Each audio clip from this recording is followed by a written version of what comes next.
ನಮಸ್ತೆ madam. Yes, sir. Namaste. ಇನ್ನೊಂದು 5 minutes wait ಮಾಡೋಣ ಮೇಡಮ್. Okay, sir.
ನಮಸ್ತೆ madam. Yes, sir. Hello, sir. ನಮಸ್ತೆ ಮೇಡಮ್. Namaste. ಸೊ ಎಲ್ಲರಿಗೂ ನಮಸ್ಕಾರಗಳು. ಸೊ ಇವತ್ತಿನ ಉಪನ್ಯಾಸ ಕಾರ್ಯಕ್ರಮ ಮಾಲೆಯಲ್ಲಿ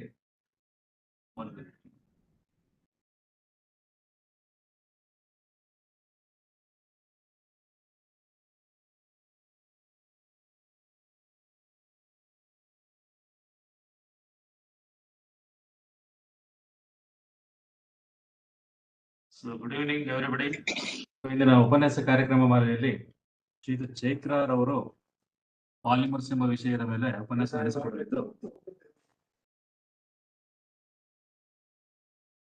ಸೊ ಮೊದಲಿಗೆ ಈ ಕಾರ್ಯಕ್ರಮಕ್ಕೆ ಶ್ರೀಯುತ ಚೈತ್ರರನ್ನು ಸ್ವಾಗತಿಸುತ್ತಾ ಹಾಗೂ ಅಕಾಡೆಮಿಯ ಚೀಫ್ ಎಕ್ಸಿಕ್ಯೂಟಿವ್ ಆಫೀಸರ್ ಅಂತ ಡಾಕ್ಟರ್ ರಮೇಶ್ ಸರ್ ಅವರನ್ನು ಕೂಡ ಸ್ವಾಗತಿಸುತ್ತಾ ಹಾಗೂ ನಮ್ಮ ಅಕಾಡೆಮಿ ಅಧ್ಯಕ್ಷರಾದಂಥ ಶ್ರೀ ಅಯ್ಯಪ್ಪನವರನ್ನು ಕೂಡ ಸ್ವಾಗತಿಸುತ್ತಾ ಶ್ರೀಯುತ ಚೈತ್ರರವರ ಬಗ್ಗೆ ಒಂದು ಕಿರು ಪರಿಚಯ. She got his MSc Organic Chemistry from Central College, Bangalore. She have 6 years teaching experience. Also published paper in Journal of Material Chemistry, Royal Society of Chemistry, titled Self-Assembly of Chiral Nematogens.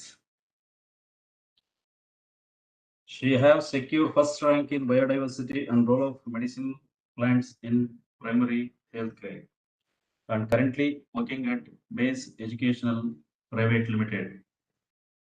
Thank you, madam. Over to you. Thank you, sir. Thank you so much.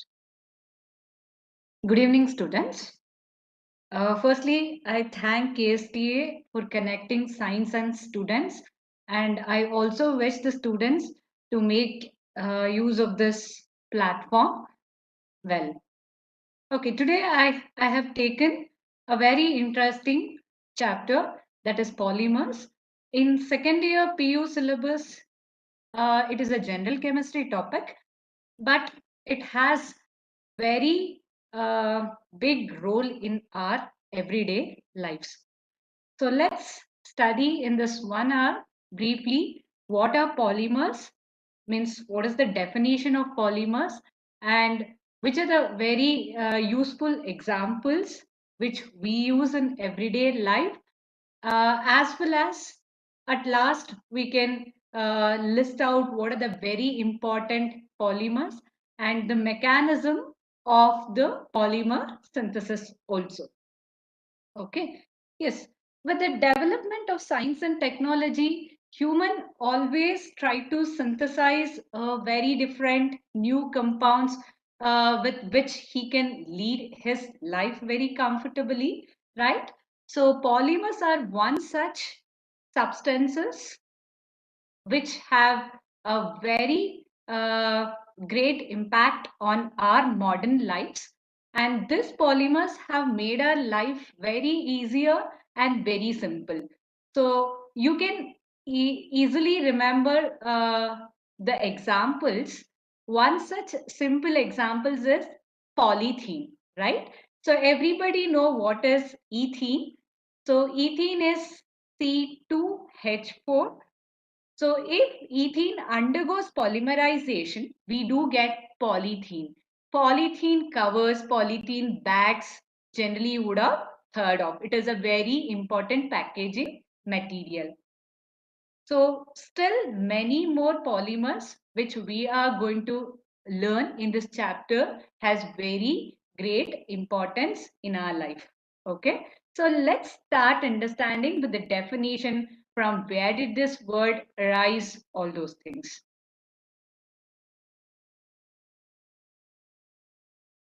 Okay, one second.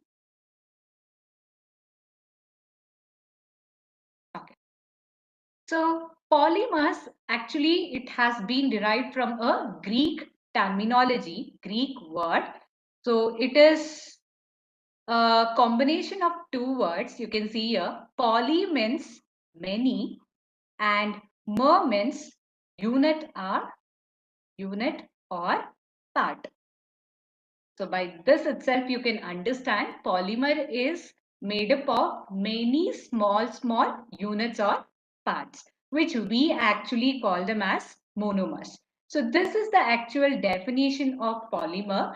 It's a very large molecule which has high molecular mass, approximately 10 power 3 to 10 power 7 units. It's very high molecular mass, and these are also called as macromolecules. So let me come to that macromolecules at a later stage. So one thing I want you to remember here is polymers are made up of simple units, simple molecules. Basically, they should be reactive in nature, which are called as monomers. Let me take some example and explain it to you. Before that, these polymers are also called as macromolecules, I told. Okay, so here actually, many a times we use polymers, macromolecules as the same words with the same meaning, but frankly speaking, they are not the same. Polymers are those substances which have or which are made up of repetitive units. Okay, maybe some 100, 200, 300 units. But macromolecules, they may have repetitive units or may not have. So let me take an example. Now, just now I told about polythene. Polythene is made up of ethene. N number of ethene molecules gives rise to polythene. Okay. So polythene is a polymer. Yes, the word only tells polymer. Many monomers are connected to give rise to polymer. Okay. So polymer you can call it as, sorry, polythene you can call it as polymer and also as macromolecule because of its very big size. Okay, but if I take the example of chlorophyll, the green pigment which is used in the photosynthesis, right? It is present in the plants. So that is a macromolecule. It's very huge, very big, but it is not a polymer. It will not contain repetitive units. Okay, that is the difference of polymer and macromolecule. So high molecular mass compounds can be called as macromolecules, but polymers and macromolecules are not the same. Okay, so that's why I can make a statement, all polymers are macromolecules because they will be very big, giant molecules. But all macromolecules are not polymers. They will not be having repetitive units. Okay, now let me take an example. I have written ethene here, CH2 double bond CH2, alkene it is ethene. N number of ethene units are taken here. So these are the monomer. What are monomer? The simplest part which will be involving in the reaction to give rise to polymers, that is called as monomer, right? So now this ethene is undergoing polymerization. N number of ethene molecules are involving in this to give rise to a compound which is called as polythene. Okay, polythene is the polymer and monomer of polythene is ethene. So generally they do ask questions like which is the monomer of this polymer. So you should be able to relate it. So the process of converting monomers to polymers, that process is called as polymerization. Okay. Now we'll briefly classify the polymers. There are many types. One by one we will understand based on the source from which polymers have been uh, coming. So based on that source, we have three types: natural polymers, semi-synthetic, and synthetic polymers. Let's take one by one. What's the definition and some examples? Okay, so natural polymers. So these are the polymers which are obtained from either plants or animals. So I have quoted many examples here. You can consider proteins. Proteins are made up of amino acids, then cellulose, it's a polysaccharide, then starch, some resins, actually resins which are from plant or animal origin. Plant origin resins are used in varnishing, generally furnitures, if you consider. Uh, to give a final touch, they will varnish, right? Resin dissolved in some liquid, it is called as varnish. Also, it is used as adhesive and rubber. Rubber, natural, it is a natural polymer. Synthetic rubber can also be produced. So here I have mentioned some of the examples. RNA and DNA, they are nothing but nucleic acids, right? So each and every species resemble their ancestors because of this. That is nothing but the natural polymer. Then starch, we have taken potato here. So it's a polysaccharide. Then cellulose.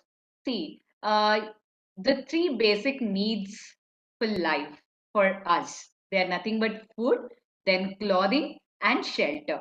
So food, many polysaccharides, as well as you can consider proteins, all those we consume, and clothing. If you consider cotton and all, it is approximately 90% cellulose. Okay, and leaves, dry leaves, they are nothing but 10 to 20% cellulose. Then wood, if you consider, that is 50% cellulose. And natural rubber, that is a natural polymer. And cotton, already I told you. Then chitin. Chitin is importantly present in the shells of crustaceans and exoskeletons of insects, and that is a polysaccharide, and it is also called as biopolymer. Okay, this is one class. And next, semi-synthetic polymers. These are the polymers which are derived from naturally occurring polymers. Just now we studied what are natural polymers, no? So the semi-synthetic polymers are those which are derived from natural polymers on certain chemical modification. Now I have quoted here cellulose diacetate polymer. Now how to prepare this? You consider cellulose. Cellulose upon acetylation, you have to treat it with acetic anhydride. Okay, acetic anhydride. Acetic anhydride is nothing but CH3CO twice O. This is acetic anhydride. If you treat cellulose with acetic anhydride, you are going to get cellulose diacetate polymer. So this is actually used in making threads and materials like glasses and all. So this is one more class. And next class is synthetic polymer. This you would have very well aware about because in everyday life we use so much of synthetic polymers. So these are not naturally occurring, they are synthesized in the laboratory. That's why they are also called as man-made polymers. So many examples are there. All these examples in detail in a later part of this session we are going to study. So polythene bags, covers, they are from ethene. Okay. Then PVC stands for polyvinyl chloride. It is derived from vinyl chloride. You would have heard about PVC pipes, all those, right? And Teflon, this is from PTFE, polytetrafluoroethene. So Teflon coating cookwares, non-stick pans, non-stick vessels and all you would have used in kitchens, and nylon. Okay, all these are synthetic polymers, which we will take one by one examples in later part. Nylon fibers, textiles, all those are the examples. So this is one classification. So next one, classification based on structure. You have linear polymer, we have branched polymer, and cross-linked or network polymer. What are the characteristics and what are the uses we will be understanding. So one by one, let us take up here. So first one, linear polymer. They are nothing but the long continuous chain. They do not have any branching. These are the characteristics. Okay. So examples, see, this is polythene only. In polythene, you have two types. One is LTP, low density polythene, and another one is high density polythene. So for linear polymer, you can take the example of high density polythene, generally plastic boxes and all to carry lunch you will use, right?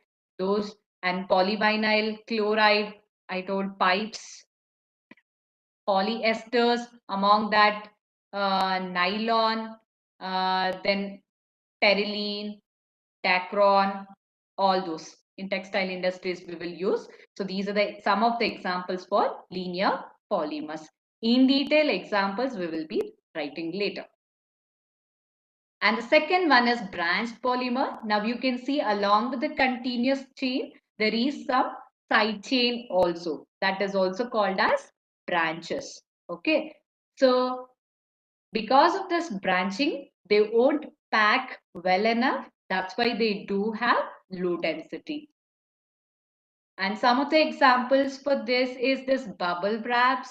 Whenever you are shifting houses to wrap the material, or if you purchase a gift to wrap it, people will use this, right?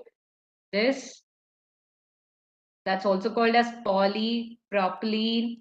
Sorry, polypropylene is another example. So all these are branched polymers. Then cross-linked polymers.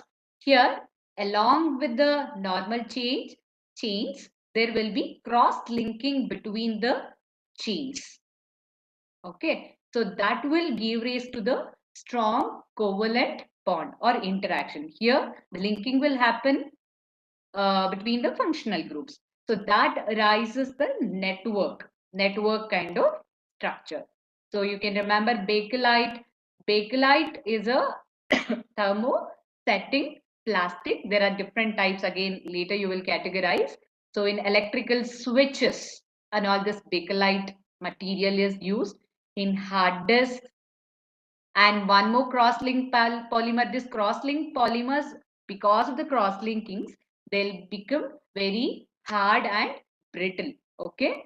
Once they are formed, remolding is very, very difficult. It is not like normal plastic. Generally, you would have seen people picking up plastic covers and this milk packets, all those, because they can be remolded. You can dissolve that and again synthesize something else out of it. But in this case, this cross-linked polymers, they are very hard and brittle. You can't remold it. Okay, another example is melamine. It's also called as melamac.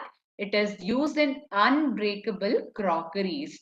So if you drop it also, it's not easily breakable. Cups, saucers, plates, bowls, etc. can be produced from that. And rubber. Rubber is also a cross-linked polymer. Okay, in automobile tires and all we will be using. So this is one way of classification. And based on the molecular forces, we have four types: elastomers, fibers, then thermosetting, and thermoplastics. Okay. So why we have to study this classification based on molecular forces means this applications of polymers largely depend upon their mechanical properties. So you can consider tensile strength, that is the resistance of the material to break under tension. then elasticity, toughness. Okay, to decide all these properties, you want to know about this types. So among that 4 types are there. So this elastomers, you can imagine the rubber as the example.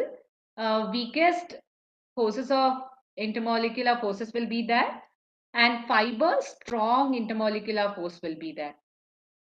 So in case of elastomers, van der Waals attraction will be there. That's why they'll be elastic. You can stretch it. Once again, if you leave it, it will regain its original shape.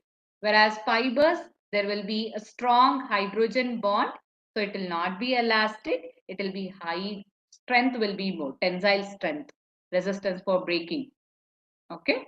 And examples here, BUNA-S, BUNA-N, BUNA-S stands for butadiene sodium styrene rubber, butadiene sodium nitrile rubber, neoprene, it is a synthetic rubber, vulcanized rubber, again you will study it later. Vulcanization is a process in which you make the rubber characteristics better. Okay, normal rubber, if you consider, it will be soft and sticky at very high temperature, and it becomes brittle or hard at low temperature. Vulcanized rubber will overcome all those difficulties. Okay, those are the examples, preferably rubbers.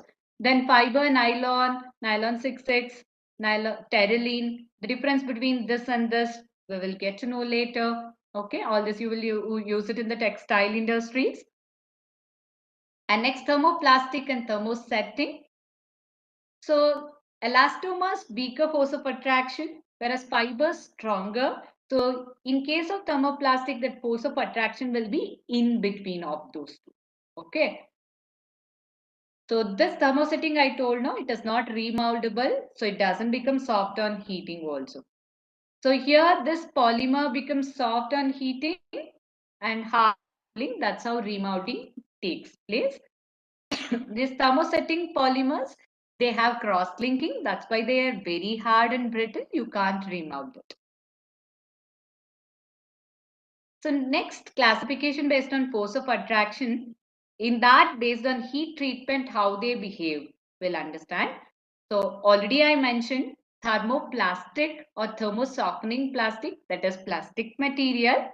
That becomes pliable means you can easily bend it, or it can be moldable at specific temperature. Okay, again, if you after molding it becomes liquid at high temperature, then once again you allow it to cool down, it becomes solid, it solidifies. So these thermoplastics have high molecular weight. These are certain characteristics. And here the polymer chain are associated through intermolecular forces, which weaken rapidly when temperature is increased. Then they turn into viscous liquids. Once again, you cool it, they solidify, and you can utilize that to synthesize different materials. Okay, so some of the examples for thermoplastics, you can use polythene, polystyrene, PVC, nylon, etc. And another one is thermosetting polymers. You can take the example of bakelite. I told this cannot be remolded.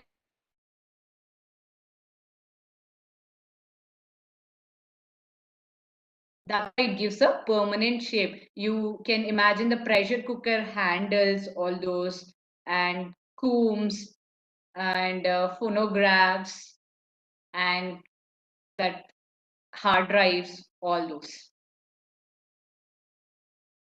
These are the examples.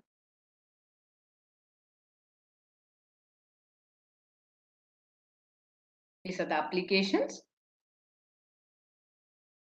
So thermoplastics, plastic covers, importantly, they can be remolded and recycled, but thermosetting, they cannot be remolded. So it is our responsibility to use such products lesser, because if we dump it to the environment, their degradation won't happen.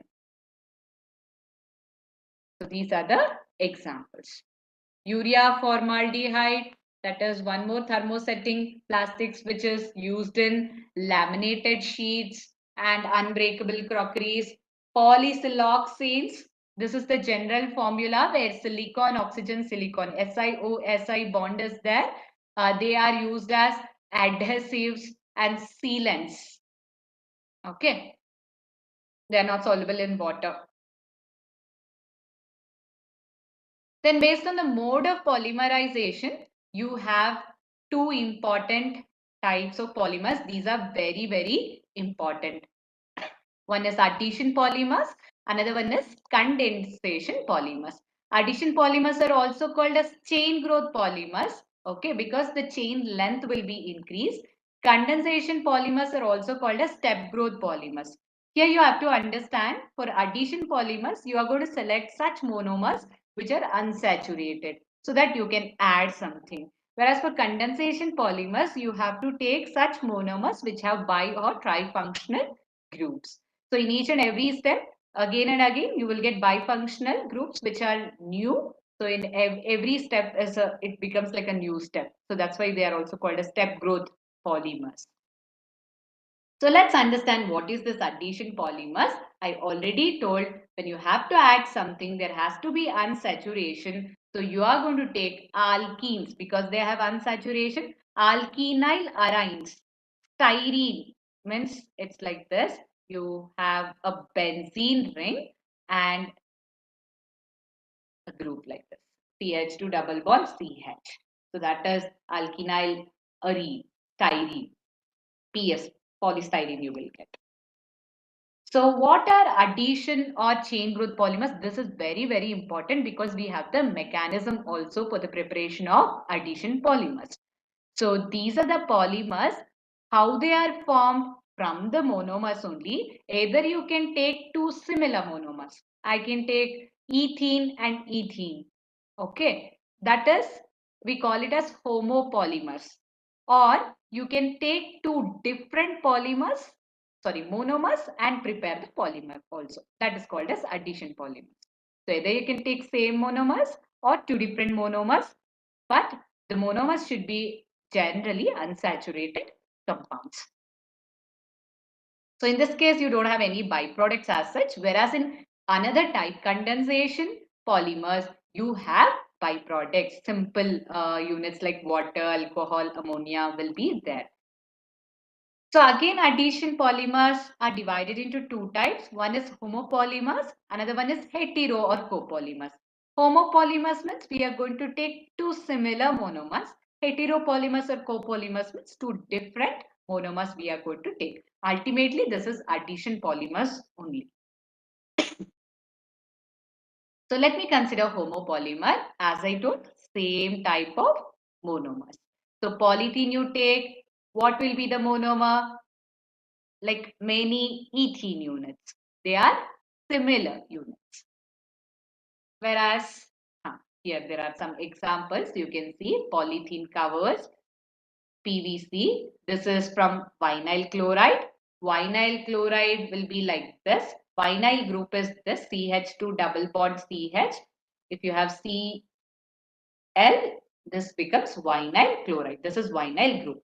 So n number of vinyl chlorides linked together to give you polyvinyl chloride. This is a homopolymer because same kind of monomers are used. Again, Teflon in non-stick pans it is used, I told no, PTFE, polytetrafluoroethene. So this is ethene means C double bond C, H2H2 you will write. If I replace all the hydrogen by fluorine, it becomes tetrafluoroethene. So if tetrafluoroethene undergoes polymerization, you are going to get Teflon. Teflon is this non-stick pans it is used in. Then Orlon. So this is polyacrylonitrile. So you have CH2 double bond CH. So for that, if you attach CN, this is called as acrylonitrile. N number of acrylonitrile units together give rise to polyacrylonitrile. It is sold under the trade name Orlon or Acrylon. It resembles wool, okay, artificial.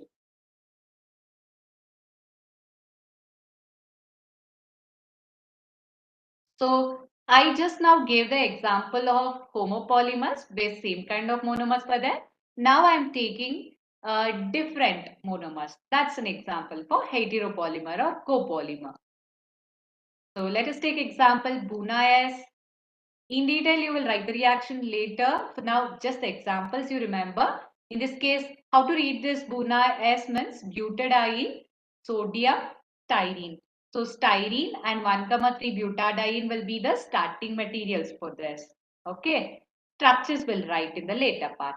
Buna-N, butadiene, sodium, nitrile. So you can call it as nitrile rubber also. Monomers, vinyl cyanide, that is nothing but this group. It's also called as acrylonitrile or prop-2-ene nitrile and 1,3 butadiene. These are the examples for heteropolymers. So next one, condensation polymers or step growth polymers. These are formed by the combination of two types of monomers.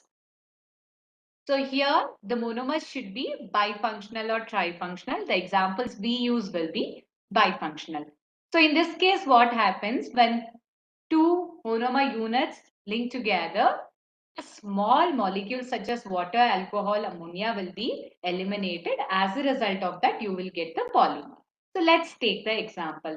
Here for homopolymer for condensation, they have taken nylon 6, cellulose. Cellulose is made up of again glucose, beta D glucose, starch.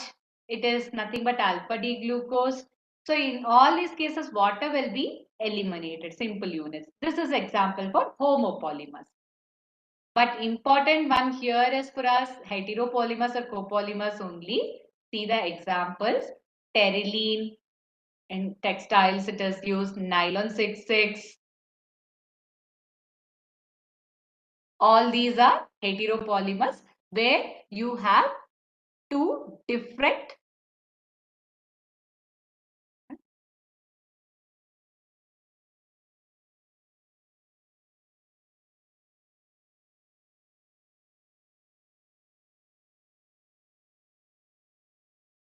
Are you able to see the screen?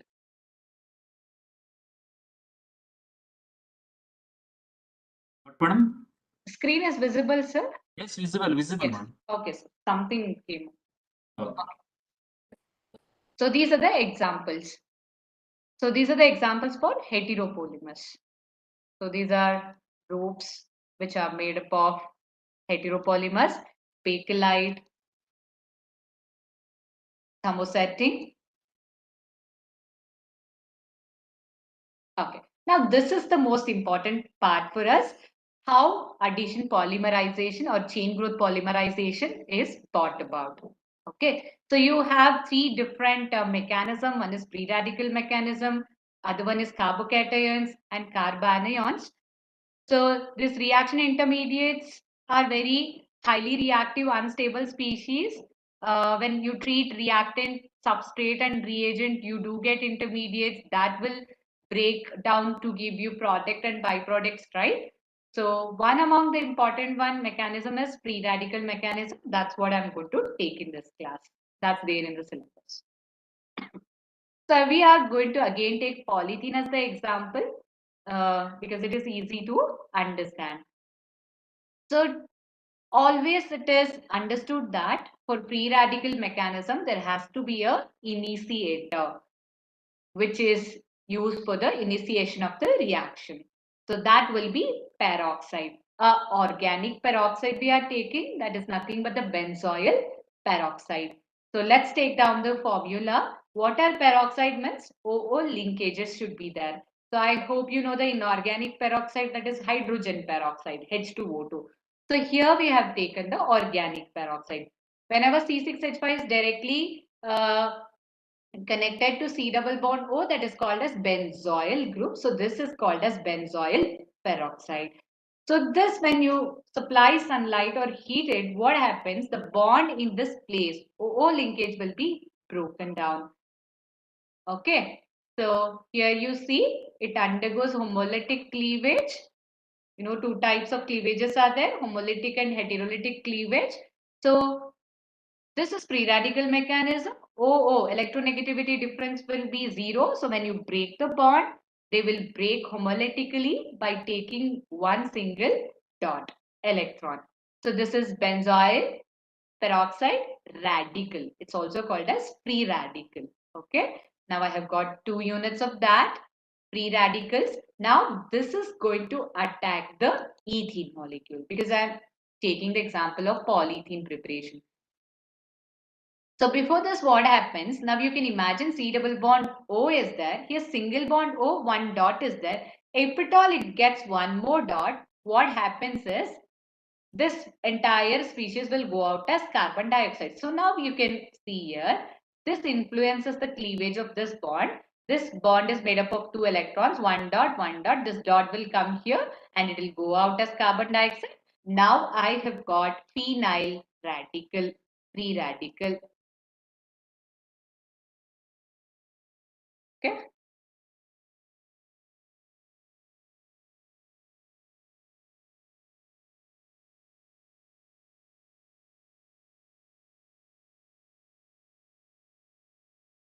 Okay. Phenyl radical.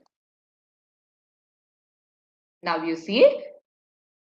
Now we have phenyl free radical and with ethene reaction has to start.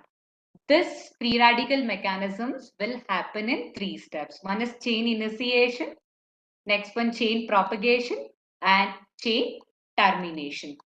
Okay. So in this initiation step, what happens? Whatever the phenyl free radical is there, no, it attacks the ethene.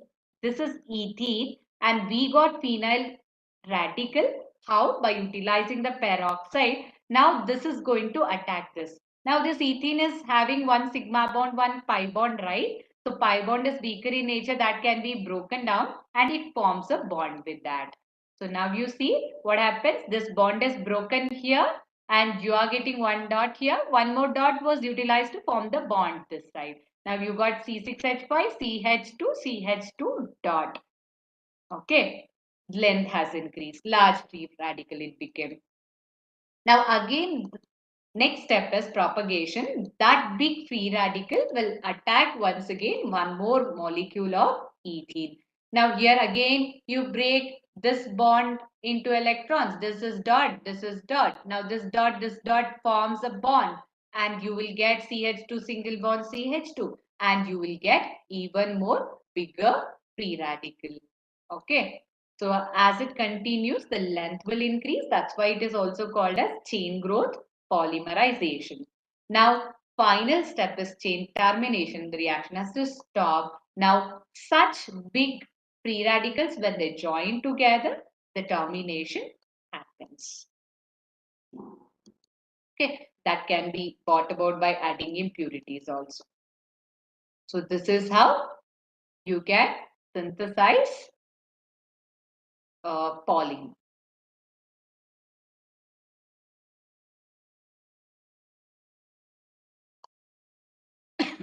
Okay. So some examples for addition polymers we will take down. So polyethylene already I have mentioned, right? So this is ethene, CH2 double bond CH2. N number of ethene units are undergoing polymerization. So see, this bond is made up of 2 electrons. So that will act as the linking. So this is the repeating unit and you got polyethene. So you can think here there is no double bond, no, then why we are calling it as ethene? It's not like that. It is a misconception. Here, polythene is derived from ethene. That's why they are using it as polythene. It's a derivative of that. So in polythene, you have 2 types. One is low density polythene and another one is high density polythene. One of the bubble wrap is example for low density polythene. High density hard plastics you can take as the examples. So low density polythene, again the monomer uses ethene only. So they will combine to give you low density polythene. This is the temperature and pressure condition that you have to remember. And as a part of the catalyst, you can take peroxide H2O2 in the presence of oxygen. So you get low density polythene. Low density polythene is actually branched. Okay, that's why it will be having low density. It's chemically inert. So that's why it is used as packaging material. It's tough and very flexible, and it's a poor conductor of electricity. That's why you can use it in electrical insulation also. So squeeze bottles in laboratories and all, you have that distilled water in the squeeze bottle, right? That one, soft toys and flexible pipes, you can prepare from low density polythene. Insulation, see, this is one example, packaging, making toys, etc. Then high density polythene, again monomer is ethene only here, but conditions are different. Low temperature, low pressure, the reaction takes place in the presence of Ziegler-Natta catalyst. This is very important. What is Ziegler-Natta catalyst? It's triethyl aluminium and titanium tetrachloride is called as Ziegler-Natta catalyst. That makes the difference in the arrangement.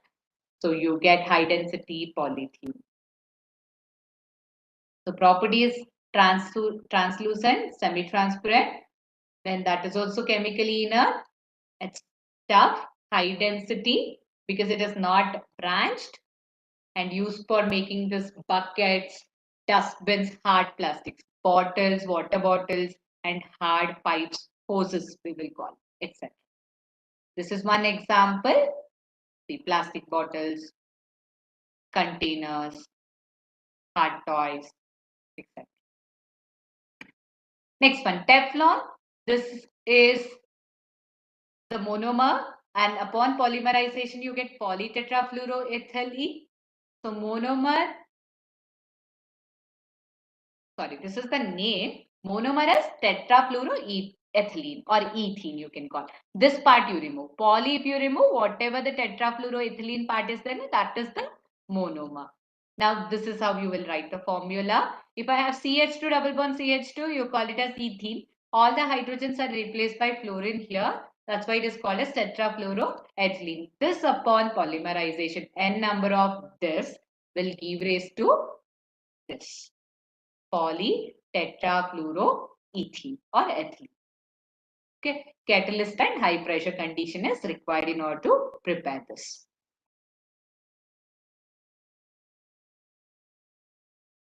So chemically inert, high thermal stability it will show. It is not easily reactive with so many reagents. It has non-stick and non-wettable nature. That's why it is used for making dosa, non-stick pans, curries, etc. And non-conducting of electricity. So it is used as coating for cooking pans, important use, and in oil seals also. Gaskets,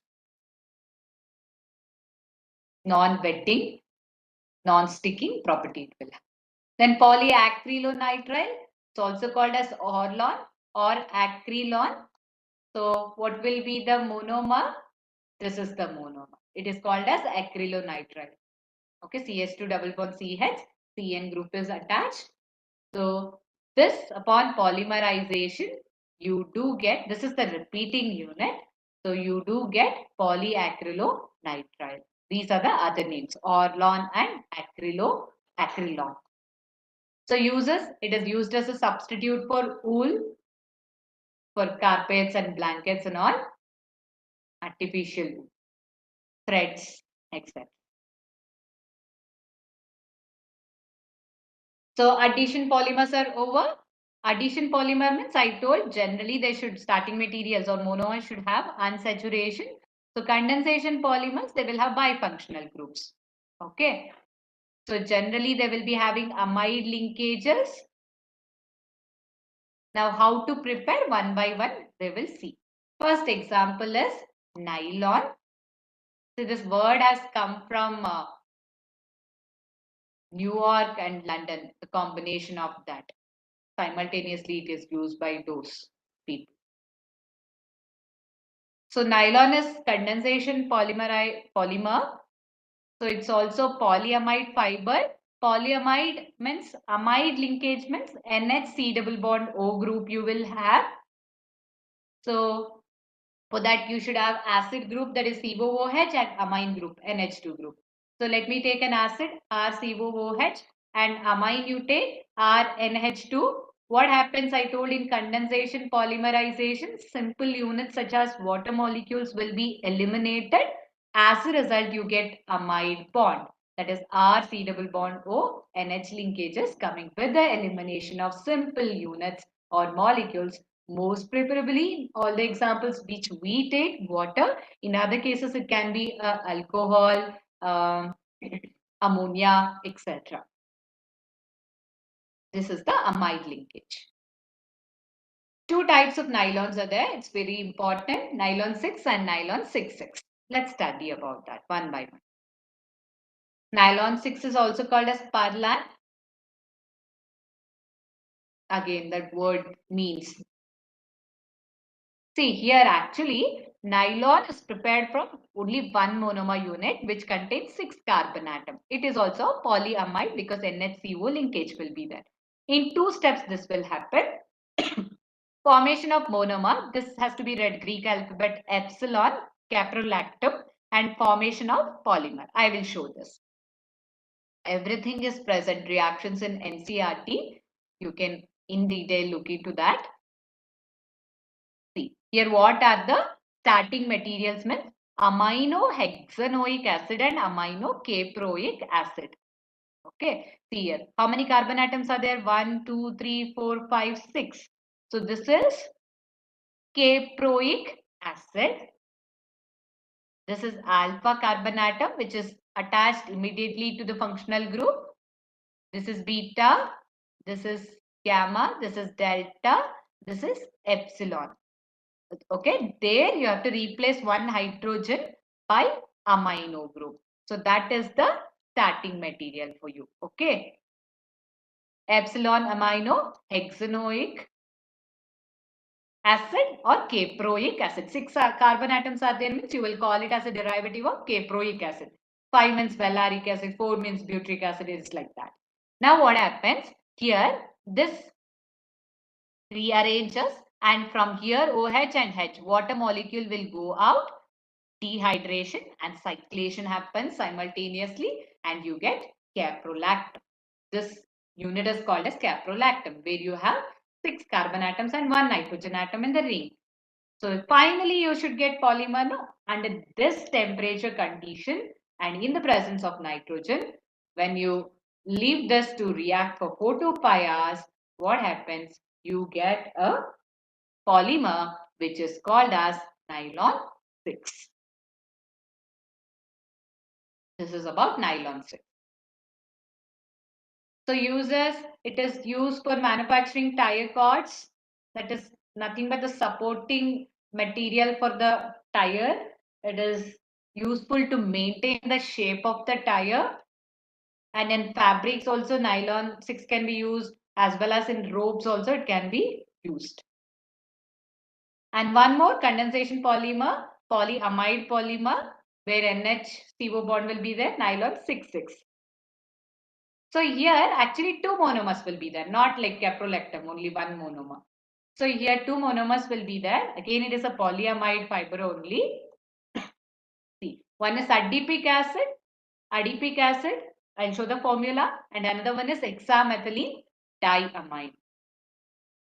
So why it is called as nylon 6? The earlier one I took because only 6 carbon atoms are there in that caprolactam ring. Here why it is called as nylon 6,6 means in adipic acid also 6 carbon atoms you will have. In hexamethylene diamine also 6 carbon atoms you will have. That's why it is called as nylon 6,6. See, this is adipic acid. COOH, COOH 2 times is there. In between CH2 4 times is there. And this is hexamethylene. 6 times methylene group is there and diamine group is there. When you treat this, water molecule will go out and you will get nylon 6.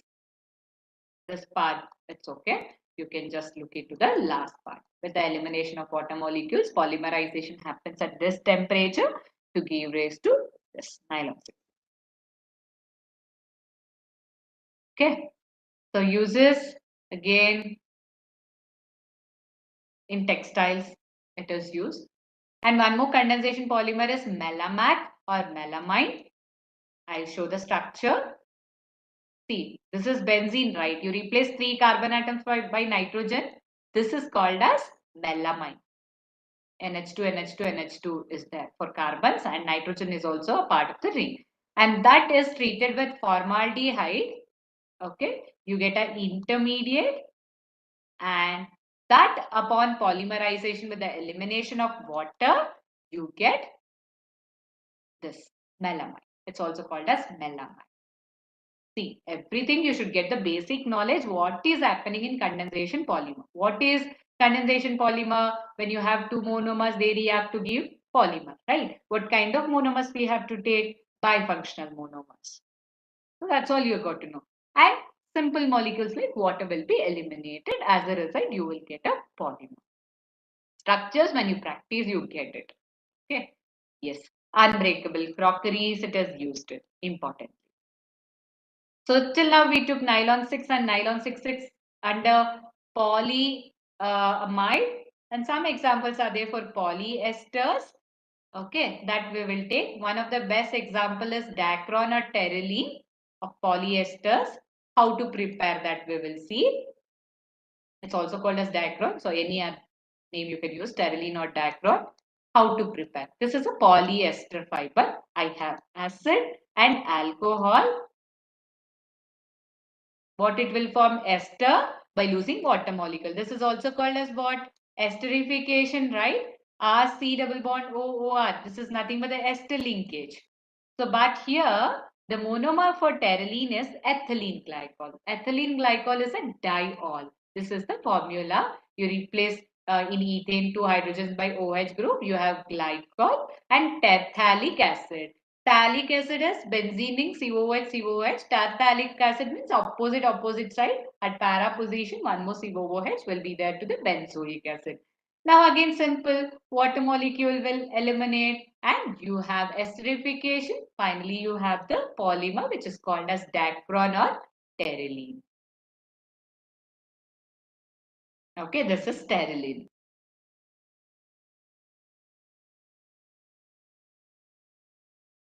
So this is a condensation polymer. Again, it is used in textile industry is important.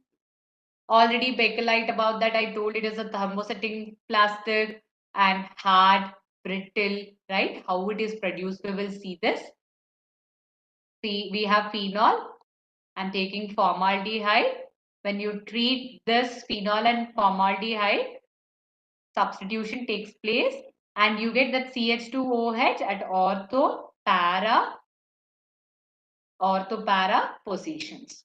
Now, I'm going to consider one major product, this one, and that is nothing but orthohydroxymethyl phenol. With respect to this OH, this position is called as ortho position. This, if you let for polymerization, you get with the condensation of water molecule, you get a cross links like this. This is a not cross link, a linear chain will form, which is called as novolog. This novolog, again, when treatment with excess of formaldehyde, that cross linkings will be introduced.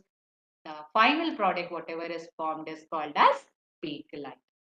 Okay, because of this cross linkings formed only, you have that thermosetting nature of bakelite. So ultimately, water molecules are eliminated and you get this cross-link polymer. Uses again electrical switches, plugs, pressure cooker handles, CDs, gramophones, that disc. Okay, all these are made up of bakelite only. And lastly, copolymerization we have. So under this, I will consider rubber. See, natural rubber I'm taking and then synthetic rubbers also you have. So it is obtained from latex from the bark of rubber tree. And this rubber is nothing but colloidal dispersion of rubber in water. In colloids chapter, you would have studied disperse phase, dispersion medium. So this natural rubber is called as cis 1,4 polyisoprene. This is the actual structure. 2-methyl 1,3 butadiene. Butadiene is this. Okay, like this will write butadiene 1,3 butadiene. So 2-methyl 1,3 butadiene. Here second position methyl group is there. Nothing else. So this upon polymerization, you have this links and this cis polyisoprene units are called as rubber. This is natural polymer. That is cis. Only one trans polymer is there, that is from the plant Gutta percha. Rest all are cis only. This you have to remember. Natural rubber is cis polyisoprene.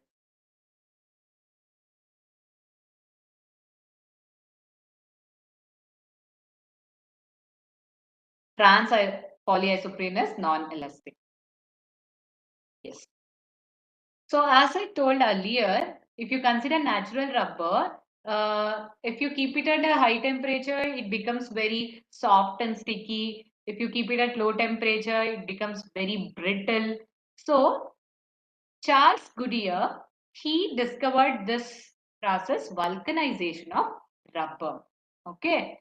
So as I told, natural rubber, it has that disadvantage as well as it has a great tendency for absorbing water and all. Okay. So to improve this characteristic, this process was utilized, vulcanization. What is vulcanization means? It is heating natural rubber with sulfur. Approximately 3 to 5% sulfur you will heat it with. If you heat it with larger percentage of sulfur like 30% and 40%, you will get a material called as ebonite, which is very hard. Okay, generally we use 3 to 5%.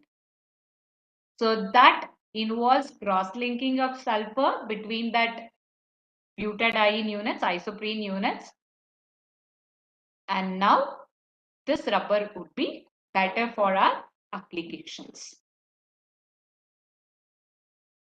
And synthetic rubber, some examples are there. So we can't keep extracting only natural rubber, right? We have to produce synthetic rubbers also, because now automobile industry, how vast it is, you know. Okay. So here Bunayas rubber, all these can be used in automobiles, in the soles of shoes and all. Neoprene rubber as gaskets, oil seals, butyl rubber. This is new kinds of tires, tubeless tires.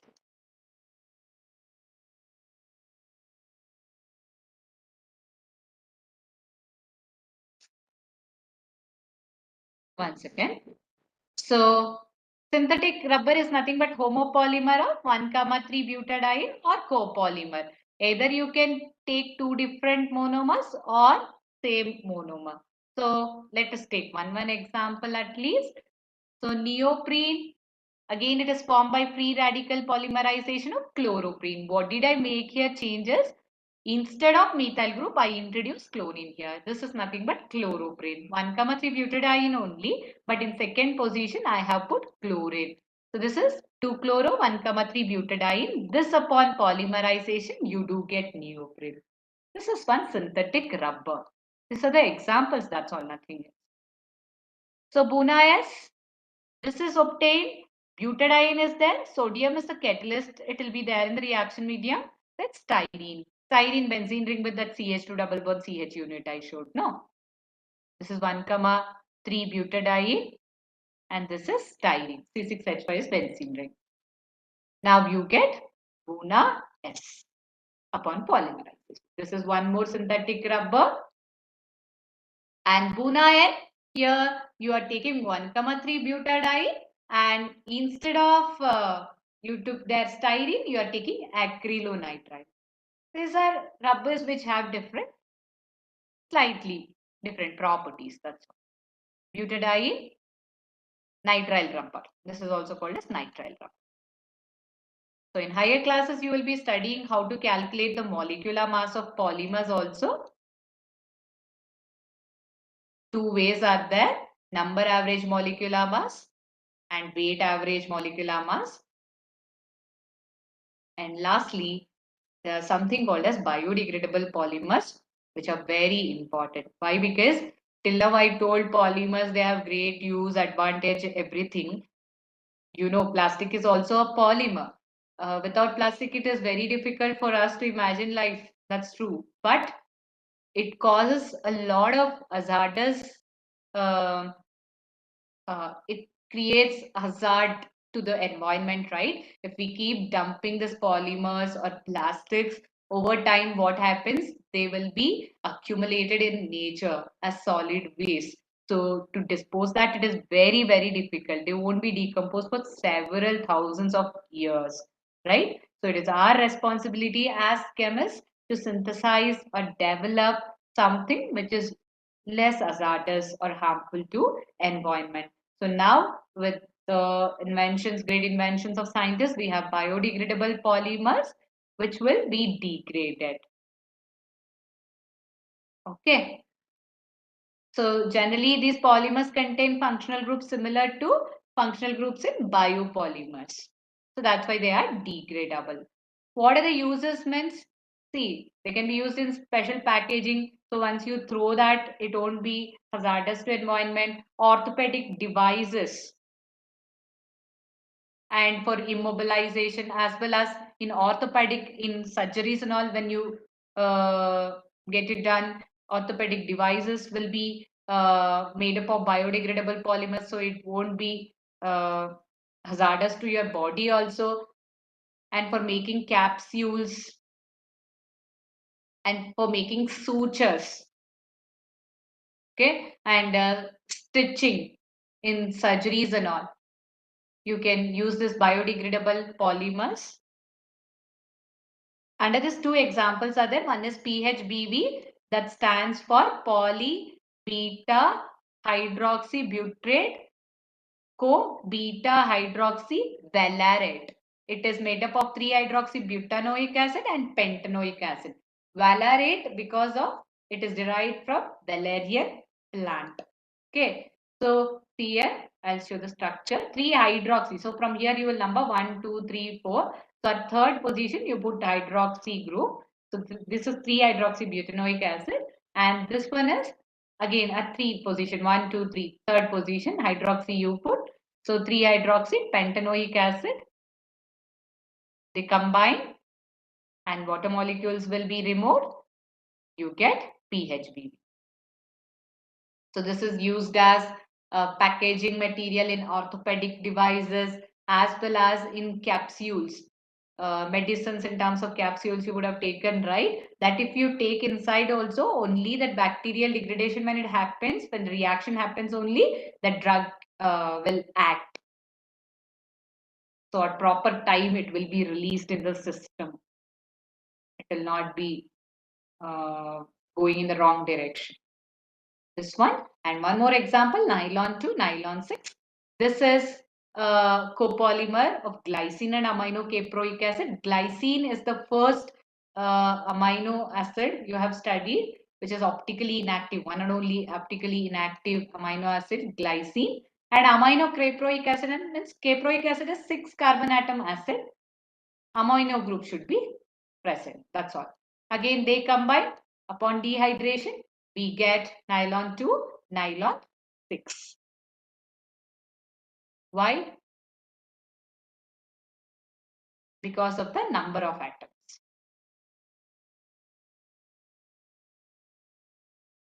Here, here 2 carbon atoms, here 6 carbon atoms. So this is used for putting stitches when surgery and all has happened, so that after 15 days or 1 month, that stitching will dissolve in the body itself by the degradation of enzymes. Okay, so this was a brief discussion about polymers, which are very important in day-to-day life.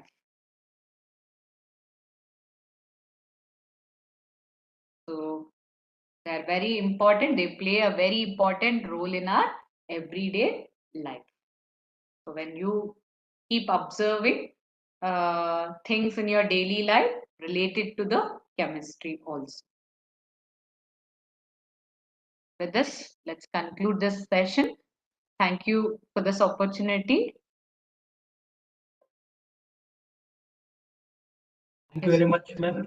Yes. It's a great presentation, starting from the basic properties of the polymers, including the applications of applications in daily life.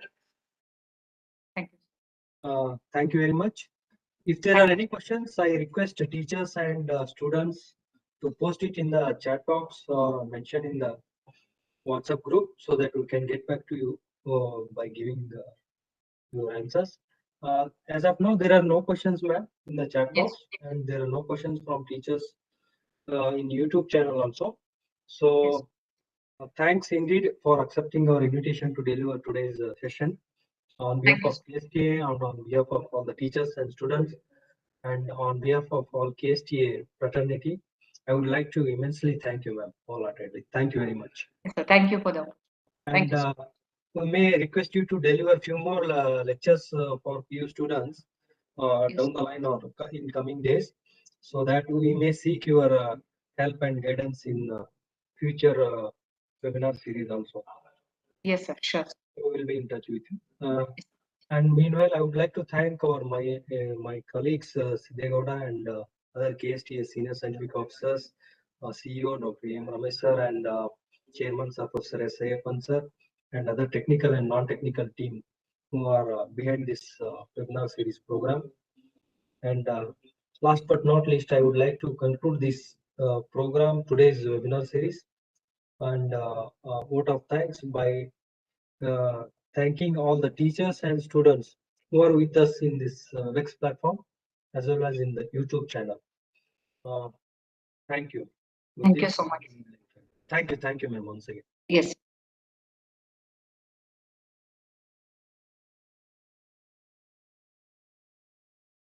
Okay, thank you, madam. Thank you so much, sir. So today delivered a very good talk on the polymers. This talk give many information to students, ma'am. Yes. Thank you. Okay, thank you, ma'am. Yes.